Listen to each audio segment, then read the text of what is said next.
कर्जतमधील railway प्रवाशांना भेडसावत असलेल्या विविध समस्यांवर तोडगा काढण्यासाठी खासदार श्रीरंग बारणे यांनी मध्य रेल्वेचे विभागीय व्यवस्थापक हरेश मीना यांची भेट घेत सविस्तर चर्चा केली। या बैठकीत कर्जतकरांच्या अनेक महत्त्वाच्या मागण्या मांडण्यात आल्या।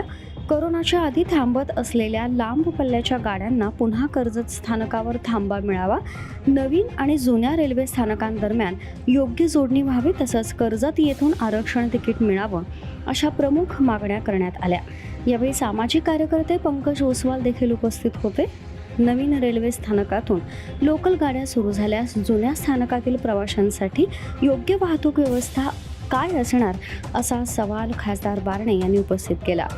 त्यांनी ही व्यवस्था स्थानक सुरू होण्यापूर्वीच पूर्ण करणे आवश्यक असल्याचं सांगितलं, अन्यथा पनवेलसारखी परिस्थिती निर्माण होऊ शकते असंही त्यांनी स्पष्ट केलं।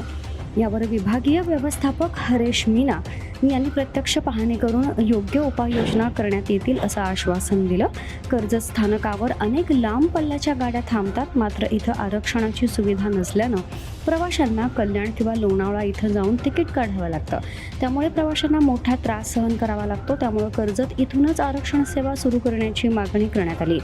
यावर मीना यांनी सांगितलं की हा प्रस्ताव सादर करण्यात आला असून लवकरच त्यावर निर्णय होण्याची शक्यता आहे। तसंच पुण्याहून कर्जतला येण्यासाठी प्रगती एक्सप्रेस आणि डेक्कन एक्सप्रेस यांच्या वेळेत कोणताही पर्याय नसल्याबद्दल पंकज ओसवाल यांनी प्रश्न उपस्थित केला। रेल्वे अधिकाऱ्यांनी या समस्येची दखल घेतली असून हा मुद्दा वरिष्ठांपर्यंत पोहोचवण्याचं आश्वासन दिलंय। एकंदरीत कर्जतकरांच्या रेल्वे समस्या सोडवण्यासाठी प्रयत्न सुरू असून पुढील निर्णयांकडे सर्वांचं लक्ष लागलंय। मल्हार पवार, महाराष्ट्र न्यूज 24।